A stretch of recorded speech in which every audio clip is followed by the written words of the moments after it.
Welcome to Sports Econ 101, the show where we discuss sports topics from a business perspective. I'm your host, Edward Brown, along with my co-hosts, Vern Glenn of CBS, affiliate KPIX TV in San Francisco, FP Santangelo Jr., and Russell Jackman. At each commercial break, we're going to ask a sports trivia question. Holy smokes, I forgot to write down the theme, but it looks like it's going to be football again. Again, we got to keep. I was hoping the theme was. I thought it was the theme to the Love Boat. Cute. We got to figure. Each time that there's a season, we like to stick with it for a while. So we're probably be in football for a while here. All right, a couple things we want to talk about. Amazon getting into football. The Mets and the Rangers. Holy smokes! What a shopping spree they're on. Tiger Woods. Kind of curious as to what your guys' take is on that idea that he's not at 100%, and he has basically said he'll probably never be. So I'm wondering what his impact's going to be on that. By the way, R.I.P. Lee Elder. Yeah, I read about that. That's sad. 87. 87, yeah. Also, I want to ask you guys about the whole idea of LeBron getting a couple of fans ejected. I don't think they actually said what they said, but it seems like that's actually happened before. Not with LeBron, but with other instances. That's happened before. Believe it or not, there are standards of conduct for those seats down that low, that close to the players. Mm-hmm. I'm just wondering if the players have to adhere to the same conduct, because sometimes they'll drop the F-bombs and whatever. Well, I mean, that's why we tee them up. We haven't seen any of them throw up on the court yet, though, so no. That's something. Yeah. All right. This segment of Sports Econ 101 is sponsored by Pacific Private Money, still providing mortgage investments yielding over 6%. They had to lower it because there's too much competition in California. Secured by real estate. Doesn't get any more conservative than that. Check them out at pacificprivatemoney.com. Stay with us. Sports Econ 101. We'll be right back. Welcome back to Sports Econ 101. I'm Edward Brown, along with FP Santangelo Jr., Vern Glenn, and Russell Jackman. All right, guys. You guys missed a wonderful talk about throwing up. Unfortunately, the audience didn't hear that part. So first, Amazon getting into football. It looks like they're going to pay $1 billion a year for the rights to Thursday night football, and potentially building their own park. I mean, you'd think that that's the first thing they would do is build a park, right? Well, Amazon saw what Hulu was doing. Hulu has live sports. And so Amazon, they got more money than anybody. Why not have a seat at the table? It's going to get to the point where you're not going to be able to watch anything on broadcast TV anymore. It's going to be 17 games a season, and they're all going to be on different channels. And you're going to probably have to pay a price to see every single game per season. Yeah, because if that happens, I hope I'm long out of the business. Yeah, really. What's Disney doing? With ESPN, they're spending like $30 billion, and they're going to revamp stuff. Well, they have ESPN with every cent. Go ahead, FB. They have ESPN Plus, which is their streaming service for sports. Yeah, but it looked like they were going to be, worth every cent. Considering you have to pay $250 a month for cable. Just straight up, just to get them to send you any signal, even your internet.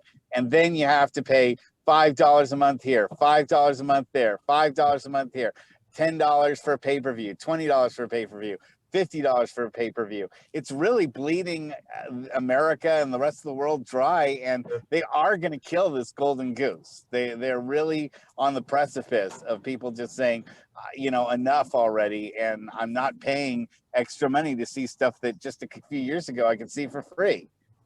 Yeah, that's good. That's a good point. And I mean, even this Amazon... Go ahead. This brings up a slight problem that I wanted to mention is that, Vern, did you even know that, and FP, that if you want to watch Warriors games here in the region, they won't let you watch them by the streaming app until 72 hours later. So you can't watch your own home team live on these streaming services because of an NBA rule. I have a friend who has DirecTV in Sacramento, and they stopped covering the Kings. And my friend has tried to, not that you would want to go to a great length to see the Sacramento Kings these years, but he's a hardcore fan, and I guess that's all Kings fans are hardcore fans, because what else have they got left? What else have they got left? Here's the problem with these networks. They want you to pay a rights fee. They want you to be a rights holder, especially if you're at the network level. And some of these cable stations, like a DirecTV, they don't want to pay. I mean, the rate is really high, and so that creates a feud between leagues and networks, and then that's why in the end we're the ones that get screwed in the end. We, the viewer, we're the fans, we get screwed in the end. It happened in a kind of a low-key way between the Pac-12 and DirecTV. You could not get Pac-12 games on DirecTV because nobody wanted to pony up.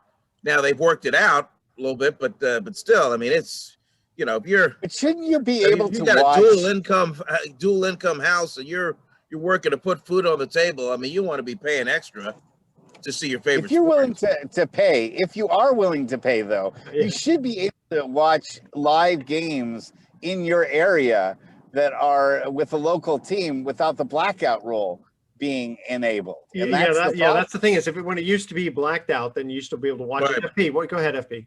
Yeah, I just want to speak on this. So I actually took part and helped produce one of these games on a streaming service recently on the Peacock network. So I work for NBC Sports Bay Area, and with the Giants, I believe they played a game against the Cincinnati Reds, and it was a huge deal and all this stuff, but it's actually for free. So the whole marketing scheme behind that is they want you to download the app. So they want you to download the app. It will be free to watch, and they want to get the ad revenue from that game specifically. So they just want you to download the app. They want you to see the other features. As of right now, they're not making you pay for the game. They just want to get the ad revenue, which is as for now.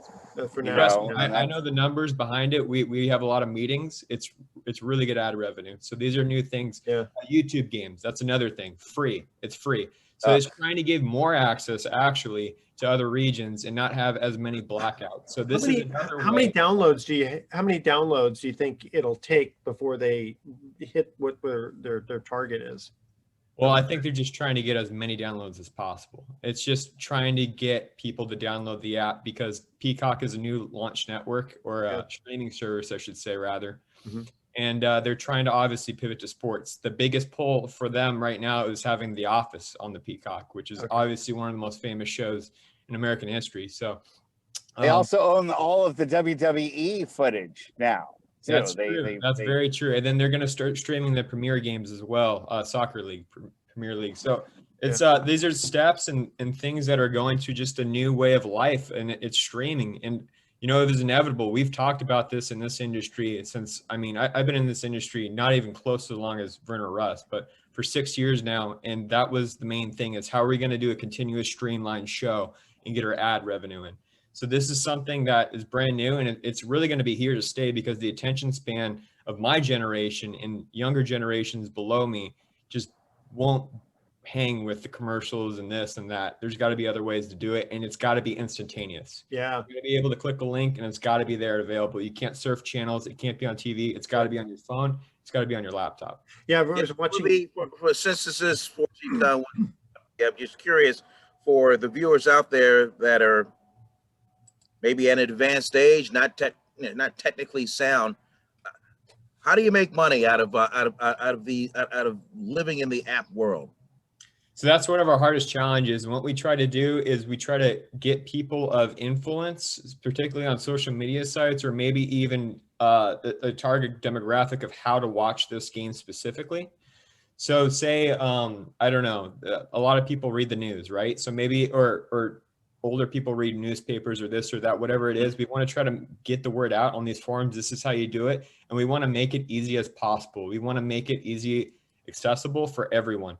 And a lot of people had a lot of negative feedback when we had the first streamed games on the Peacock network, just because it was something new and novel. But once they realized it was actually pretty easy to access, there's a lot of positive feedback we got. But there is a huge learning curve. That's true. It's the older generations, and especially with baseball, out of all the sports where we try to do this on first, that's like one of the hardest audiences to do that with. And we were pretty successful. Yeah, I just finished watching The Social Dilemma. If you have you seen that Yes. movie? And Yes. I guess it's more of a documentary, and it was very, very interesting about. It's almost like various, be it Google, Facebook, YouTube. They almost don't care whether something's true or not. They just get as many viewers as possible, and then that's how they show the advertisers, right? Go ahead. So the advertisers out there that are just dying to find this audience and find potential people that will buy into their content or their product, they'll actually go there and advertise through the streaming channel where sometimes during a timeout they'll split the screen. Yep. And they run the advertisement, right? Yep. So Vern, our number one audience that we try to target, and it's actually the hardest audience in the world for us right now, at least from a sports media standpoint, is people between the ages of 16 to 35 years old. We have a real hard time getting that audience's attention. For some reason in sports, it's really easy to get everybody else above that age. It's really hard to get that target demographic because they're always on their phones. They're always doing 10 other things besides just watching the game. Right. So this is a way, if we can get instant access, that's a huge plus for us. And if they just happen to see it real quick and they see an advertisement, advertisers will pay a huge premium for that to get the attention of that really, really hard to get audience. Gotcha. Wow, Hey guys, okay. coming into our first commercial break here. Talking football. Who was the first NFL rusher to run for 25 touchdowns in a season? That's our trivia question. Email. Can you give a year? Can you give us a year at least? Sure. 1995. Okay, great. Who Thank was you. the first NFL rusher to run for 25 TDs in a season? All right, stay with us. Sports Econ 101. We will be right back. Don't touch that dial. Welcome back to Sports Econ 101. Edward Brown, FP Santangelo Jr., Russell Jackman, and Vern Glenn here. All right, guys. Who was the first NFL rusher to run for 25 TDs in a season? The year was 1995. My guess is LaDainian Tomlinson. I was gonna guess LaDainian as well. No, that would have been a good guess. FP. I wasn't probably born yet. So Yeah, you probably wasn't. I love that. I wasn't probably born yet. I was born in March in 1995. So Okay.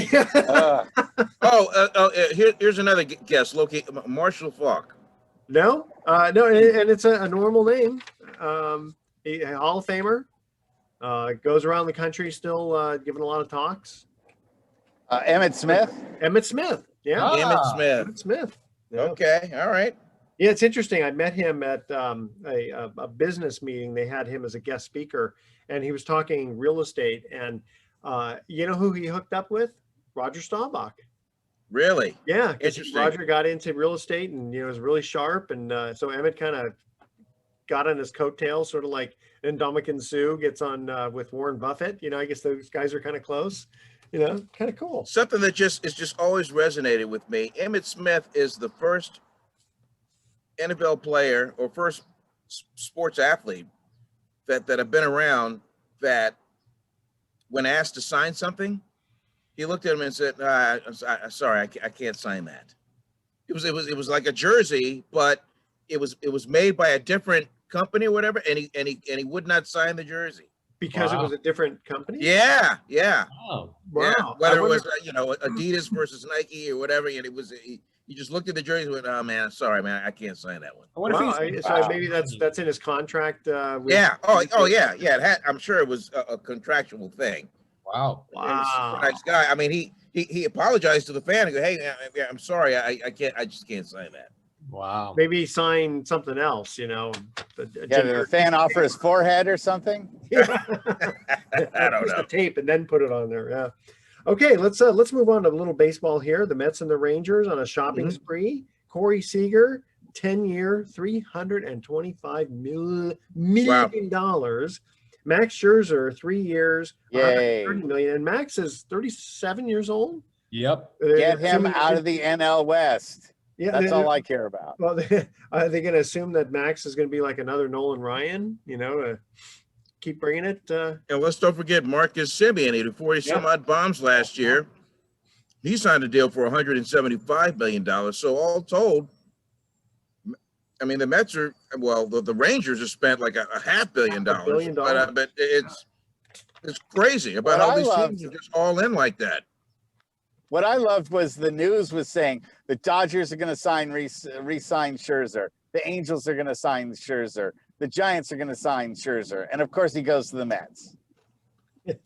You know, that price is just absolutely ridiculous for Max Scherzer. And we've actually seen historically after he goes in a deep run in the playoffs, his next year isn't too good. So hopefully he isn't burnt out. We saw a lot of arm fatigue when he was with the Dodgers in that playoff run with them, especially in that Brave series in the NLCS.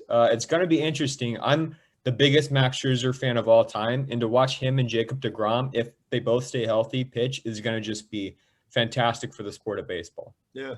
You know, it's interesting. I wonder if the Rangers are still sort of reeling over the 2 World Series they lost, you know, in such a short period of time. They're going, you know what, forget it. We're just going to spend the money. We're just going to pay to win a World Series. Hey, man, this is Texas. They do everything big in Texas. So they, you know, they're go ahead. They want to how put can a you have a product favorite out there. player that's not a Giant? Wait, FP, go ahead.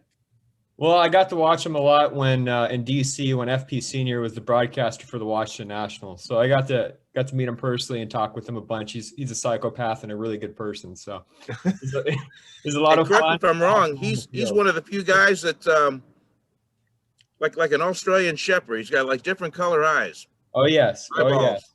Yeah. Yeah. One's green and then one's like brown or something like that. It's funny. I talked to a big league hitting coach once, and he said, "I just told my hitters don't look into the brown eye." Yeah. So I'm wondering, how do you put together psychopath and good guy together? That's kind of. Well, he just turns into a really, really competitive person when he gets on the mound, and then off the field, he's just as nice as it gets. But guys, I really want to talk about why all of these teams are signing before the December 1st collective bargaining agreement deadline. Right. Yeah. So a huge thing that I think is being missed and no one's really talking about right now is that they want a salary cap ceiling and a salary cap floor. So that way these teams that are actually paying their entire rosters less than Max Scherzer, I'm talking about the Orioles, I'm talking about the A's, all these other teams, right? They're paying less than Max Scherzer right now. It's crazy. So you're seeing a lot of these teams that maybe would be tanking, all of a sudden spending a lot of money to maybe try to get the jump on the collective bargaining agreement, which is, I think it's going to be inevitable. There's going to be $100 million cap floor at least, or maybe even $75 million. So that way these teams can spend money and actually pay their players and try to stay competitive. But then on the flip side, there's got to be a salary cap, and there's probably going to be a salary cap for players. We're going to see something similar to the NBA.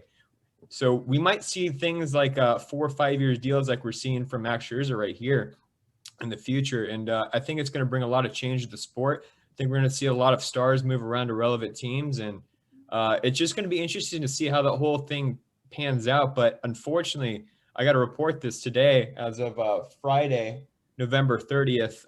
They met right before the deadline, and the meeting only lasted 30 minutes. So we're going to probably have a really long lockout. Wow.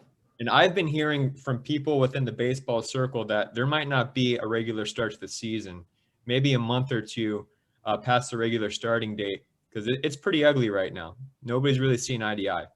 Yeah, I'd heard the same thing, that there was going to be some kind of pushback to the beginning of the season because the two sides are not close on an agreement.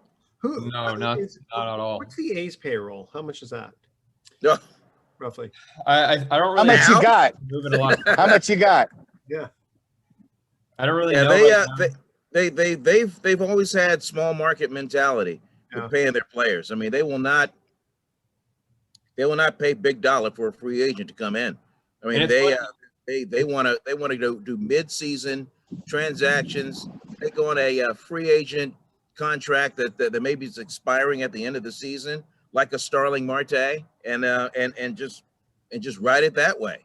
And it's funny, they want to move.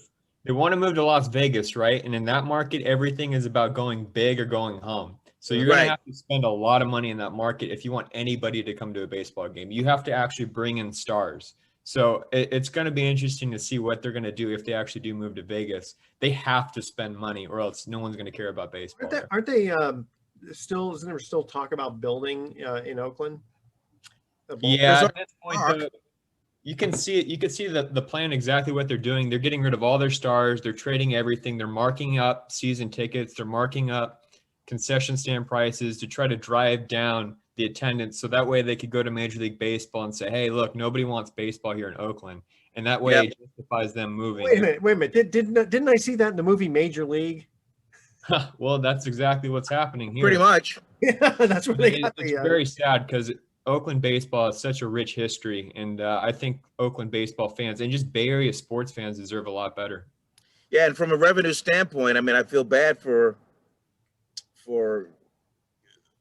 I guess from the mayor all the way down, because that's a city revenue wise, it just doesn't have any money, and so they've got education issues and keeping teachers and infrastructure issues and stuff like that with other businesses that are in Oakland. And then you've got, I mean, they've already lost the Raiders, they lost the Warriors, and now you've got a baseball team where you split up a 162 game season.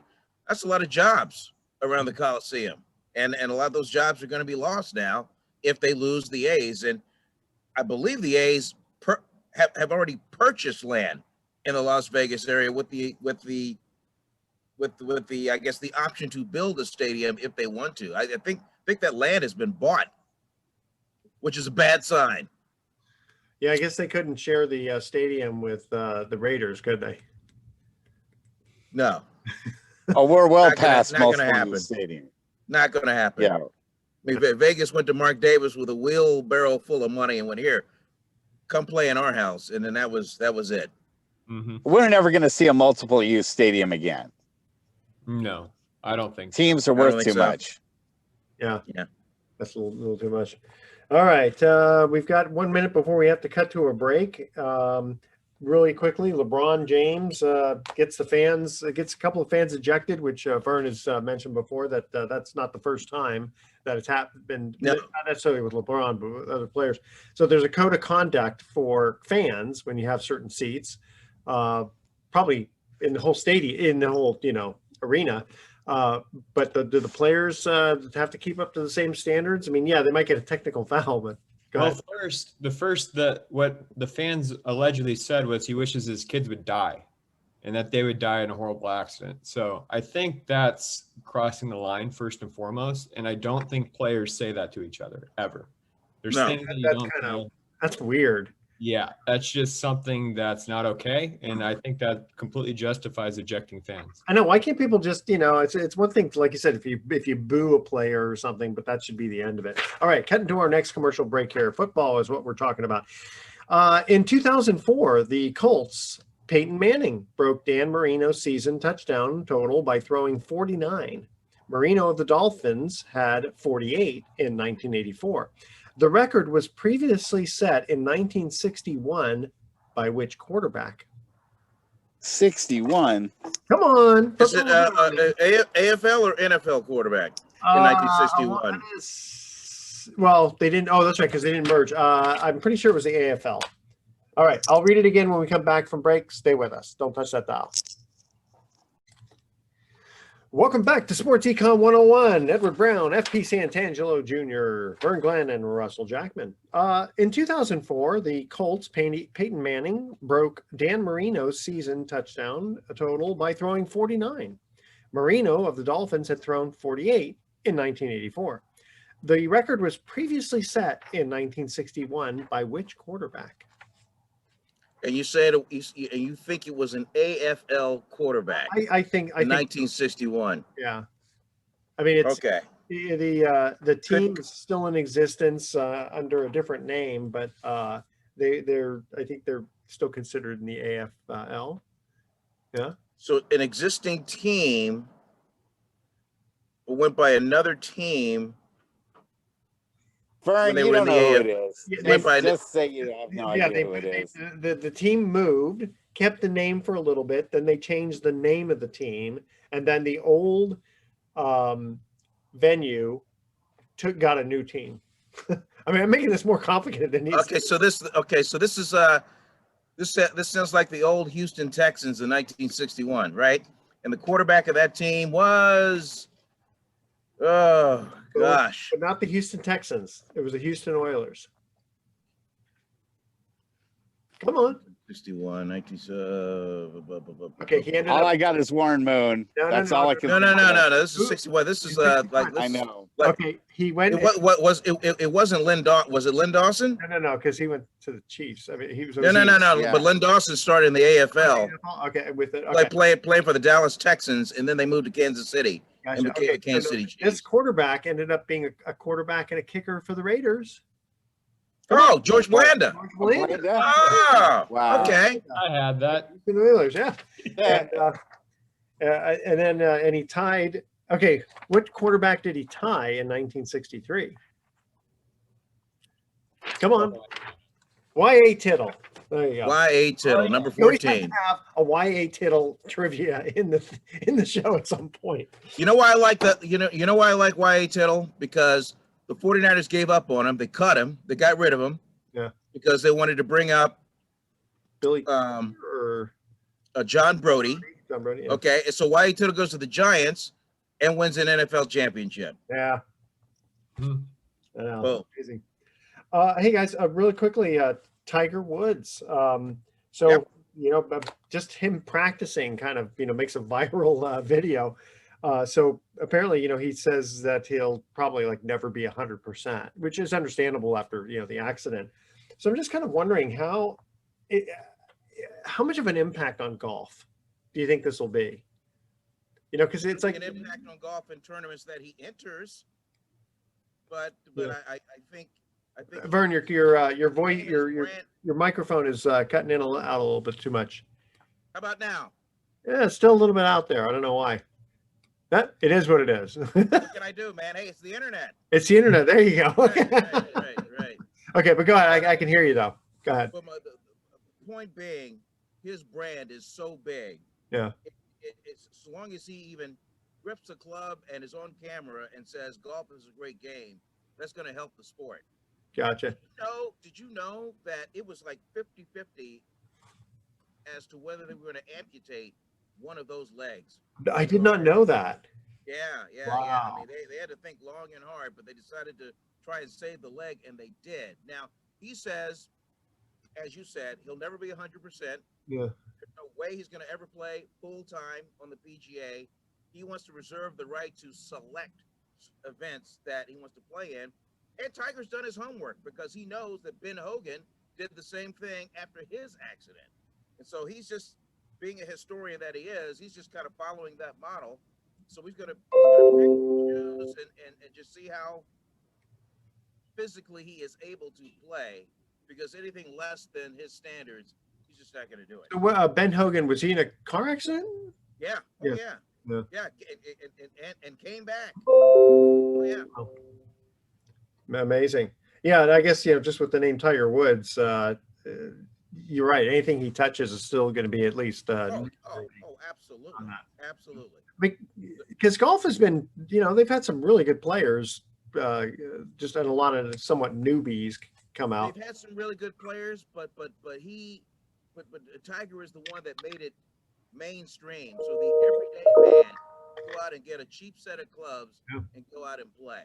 He brought out the inner city kids, and I mean, he kind of initiated the whole First Tee program for inner city kids to fall in love with the game. And so without him, it's just going to be perceived as a bunch of rich country club guys playing a sport that nobody can afford. Mm. Gotcha. Yeah, because we were just talking about Lee Elder passing, and he was 87, but I guess he didn't make it. Well, it was a different time then. So he played full time on tour. He has 4 PGA Tour wins, okay. And he was the first black to play in the Masters. Can you imagine?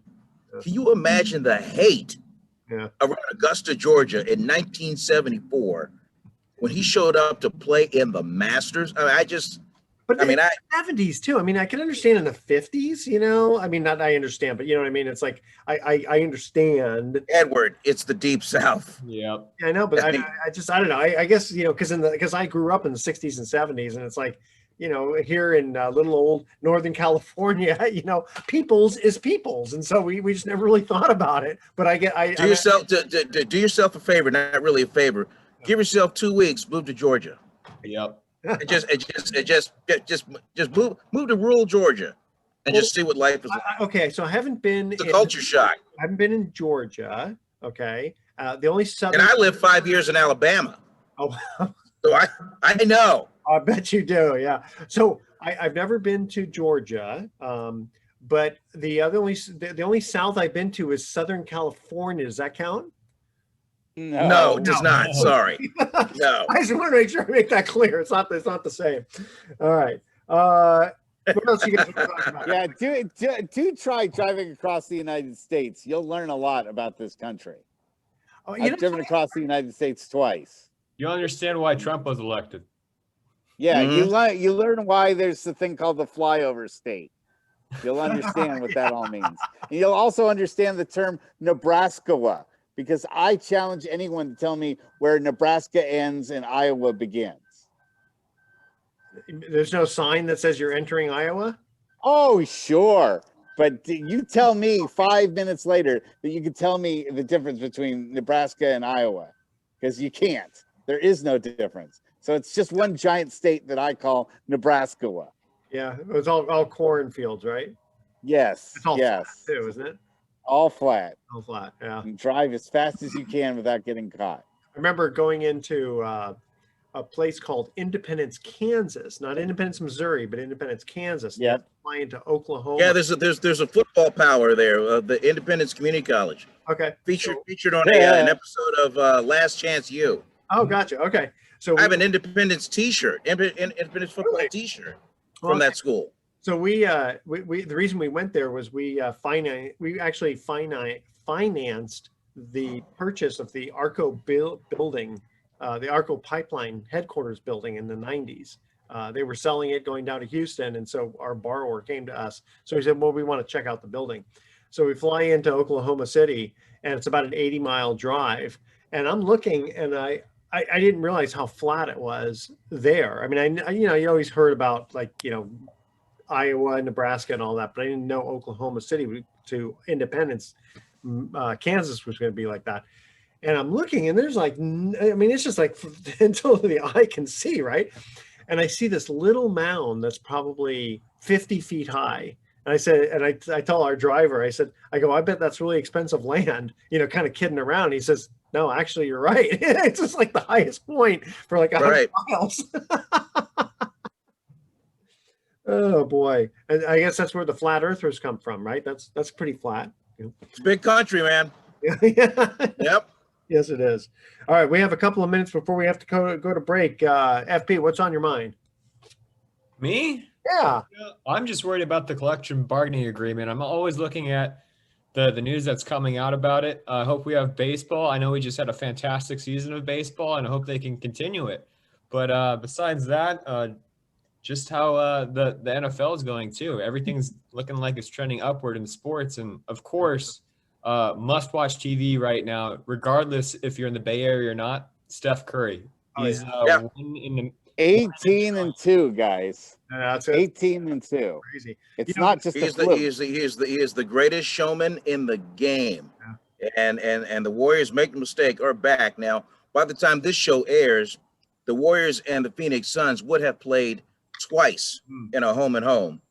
And the Phoenix Suns, as we record this show, 15-3. Yeah. I'm sorry, 17-3, and they've won 16 games in a row. So when those two collide, I mean, that's going to be appointment television. So we'll see what happens if the Warriors can get out of the week clean. The thing I'm really enjoying about football this year is how many teams are, in the standings are so close. Yeah. The standings and the wild card race. I love the fact that a couple of teams that were left for dead, the Washington football team and the 49ers.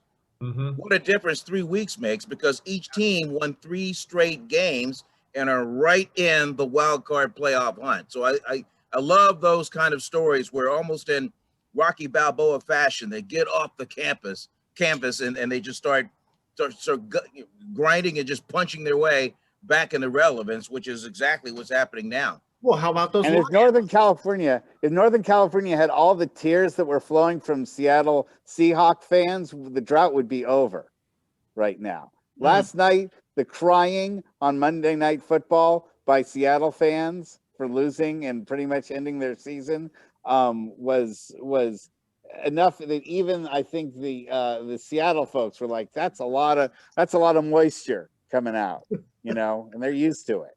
Yeah, Seattle's looking for answers now. Now that they've got 8 losses, and the 49ers coming in on Sunday, a 1:30 kick for that one on Channel 5, by the way. And hey, Niners got a chance to really do some more damage. And how about the LA Rams? Here's a team that just ran away with everything. They started off 7-1, and people were like, oh, that team's going to the Super Bowl. And now the Rams have fallen on hard times. In fact, the Rams, I believe, are only one game ahead of the 49ers in the wild card race. Well, what's the deal with Matthew Stafford? He came out really strong, and then a few games he just kind of looked really sick. Well, I'd rather be Matthew Stafford than Russell Wilson, the way they've been struggling, especially Russ. Russ is he's almost he and Cam Newton should be having a text conversation right now because both of them are just trying to find whatever they've lost. Yeah. Oh boy. How about those Lions though, huh? A couple weeks ago, finally got a tie. But yeah. They were last winless team in football. Only winless team in football. I just wish we weren't subjected to them on Thanksgiving every year. That's tradition, man. Yeah. I'm ready to break that tradition because it's funny because they usually that's about the only time they usually win. You know, there's something about that home team Thanksgiving Lions thing. Okay, hey guys, going to cut to our last commercial break here. Which receiver set a record for 143 receptions in 2002? Okay, that's our trivia question. Which receiver set a record for 143 receptions in 2002? AFC or NFC? AFC. AFC. AFC. All right, stay with us. Sports Econ 101. We'll be right back with some closing comments. Welcome back to Sports Econ 101. Last time for today, I'm Edward Brown, your host, along with FP Santangelo Jr., Vernon Glenn, and Russell Jackman. Guys, third trivia question. Which receiver set a record for 143 receptions in the year 2002? I'm going to say Randy Moss. No? It's a good guess. I'm going to say Marvin Harrison. Yes. Marvin Harrison. Very good. There you go. See? Thank you, Peyton Manning. Yeah, Marvin Harrison. Yeah. Yep, 2002. All right, guys. Any last things before we go to our thoughts for the day? I mean, you just gotta watch Stafford play. That's for me. I mean, if you haven't watched him play yet this season, I'm not even a huge NBA fan, but he's making me a believer.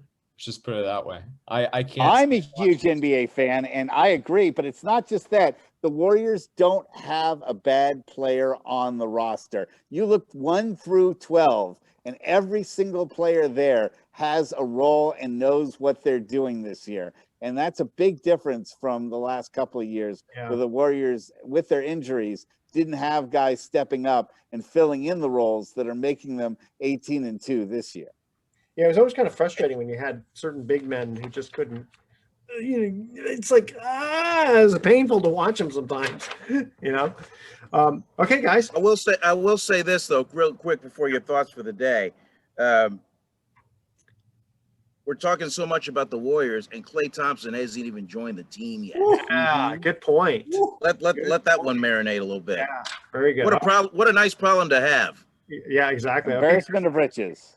I wonder if he'll make the team. Okay, here's our thoughts. Why did the Italian chef call the locksmith gnocchi? Gnocchi. Oh, nice. Okay, and I didn't think orthopedic shoes would help me, but I stand corrected. Hey! Very good. Very good. A couple of good dad jokes. I like those. Nice. Okay, tune in next week to Sports Econ. I always say that just because you want to be able to tell those to your kids. All right, tune in next week to Sports Econ 101. We'll be discussing sports topics from a business perspective and asking more sports trivia questions. Thanks for listening. On behalf of our team, I'm your host, Edward Brown. We'll see you next week. Good night, America. Adios. Come on.